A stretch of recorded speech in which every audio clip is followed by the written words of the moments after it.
First, let's start with what sports psychology is. Sports psychology is an interdisciplinary science that applies the principles of psychology to sports. Sports psychology acknowledges the major impact of emotional and psychological factors can have on athletes competing in sports. In this presentation, we will cover some key concepts such as confidence and visualization in basketball, gamesmanship in tennis, mental health in soccer, and mental toughness in volleyball. A major concept in sports psychology is confidence. It is simple. An athlete cannot perform to the best of their ability if they are not confident. In sports, confidence enhances focus, reduces anxiety, and helps in handling pressure, leading to better decision making and execution of skills. Confidence boosts motivation and resilience. The best way to instill confidence in sports is practice because it familiarizes yourself with the skills and situations you'll encounter in your sport. Repeated practice builds muscle memory, hones techniques, and refines strategies. What you just watched is a video of Stephen Curry practicing his jump shot. Now let's take a look at his jump shot in-game. Because Curry has practiced his jump shot a million times, it leads to in-game success. His form is the same every time due to muscle memory, and he can practically shoot the ball without even thinking. Another great way to instill confidence is visualizing success. The more you picture success, the more the mind believes it. Lots of players find themselves meditating before games or practicing in the mirror.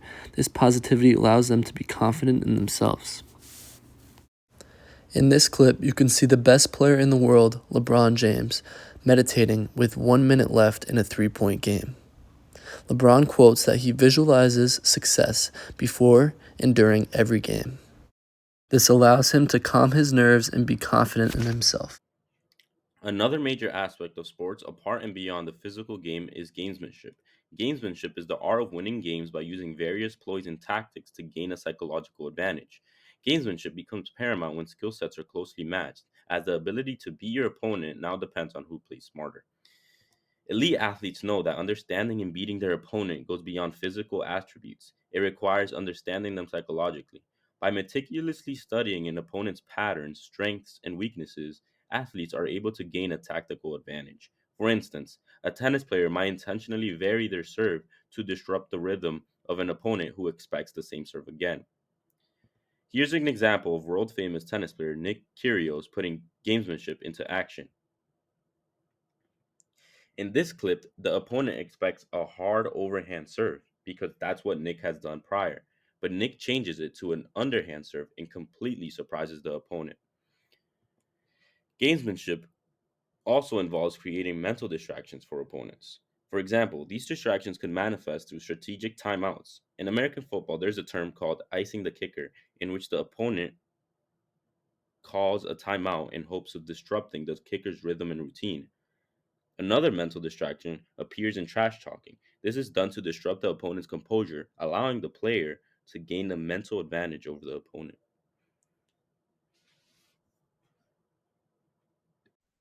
Another aspect of sports psychology is mental abuse and mental health in soccer. How do soccer players get mentally abused? By getting shamed and insulted by coaches, teammates, parents, and fans, and getting multiple threats by fans, which has happened plenty of times by soccer fans via social media, insulting players due to their performance. Another way of mental abuse is exclusion by teammates.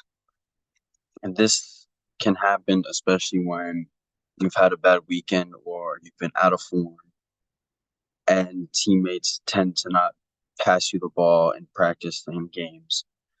And this leads to immense amounts of anxiety that a player can even develop depression due to this exclusion. There's also coaching intimidation.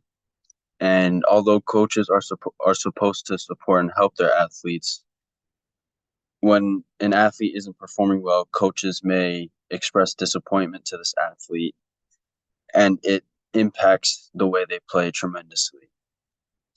For example, when groups of athletes during practice are doing a drill and a coach may single out a player that is performing well and make them go train on their own on another field, and which can create a sense of isolation and lead to depression for this player.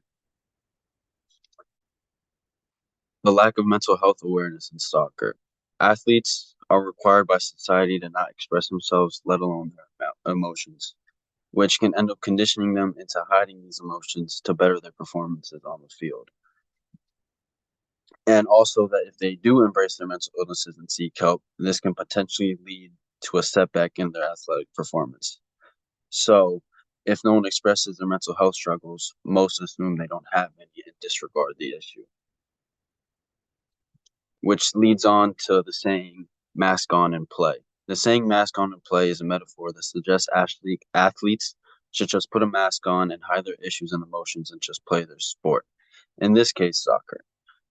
Another saying used when demanding that athletes should shelter their mental health is shut up and dribble. Sport psychology is in volleyball part. Volleyball is a fast-paced, dynamic sport that demands not only physical performance but also mental accuracy and resilience. As the competition level increases, athletes must find ways to stay ahead of their opponents. And this is where sports psychology comes into the play. Uh, I remember I like watching the volleyball games with my grandparents in China, and Chinese women volleyball team is actually making a huge process on the no matter like worldwide range or just Asian area. And by understanding the implementing key psychological principles, volleyball players can unlock their full potential and achieve greater success on the court.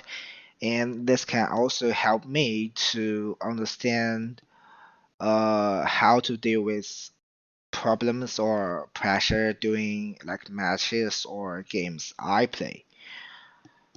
Like the first part is mental toughness, and the second part is resilience.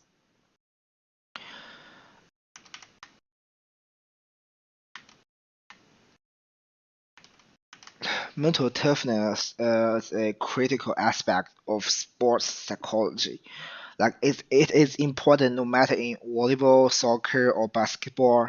Like all the sports require mental toughness because this is the aspect that how the athletics can maintain focus, confidence, and deal with great pressure. Volleyball players often face high pressure situations like close scores, difficult opponents. Players who possess mental toughness can overcome less challenges and perform better when it matters most. And a way to do it is resilience. It is a mental skills that helps a athletic to bounce back from setbacks like they lose a point or making a mistake. By adopting a growth mindset, volleyball players can view these setbacks as opportunities for improvement rather than just letting them feel negatively affect their performance. Lastly, we will conclude our project with our final concept, goal setting. Athletes set goals for many reasons. One, it is motivation. Goals provide athletes with a clear target to work towards. Two, there's direction. There's a purpose, helping athletes prioritize their efforts and energies towards specific achievements. There is also measurable progress. Setting specific, measurable goals allows athletes to track their progress and provides a sense of accomplishment as they achieve smaller milestones, and on their way to larger objectives, it boosts their confidence and self-esteem. Finally, it enhances performance. Effective goal setting can enhance an athlete's performance by increasing their commitment, persistence, and effort towards achieving desired outcomes. Let's take a quick look at a video of Michael Phelps talking about his goals and how he sets his goals. Like you said, I have goals, and when I want to do something, it's about what I want to do. It's not what someone else wants me to do. And if I come short, then I'm going to readjust my goals and hopefully get there sometime in the future. But I try not to really pay attention to anyone else's expectations. I think my coach and I have the goals that we want to accomplish, and we go from step to step, and hopefully we get there. Come on, boys, last 200. I can only control myself. I can't control what anyone else says or does.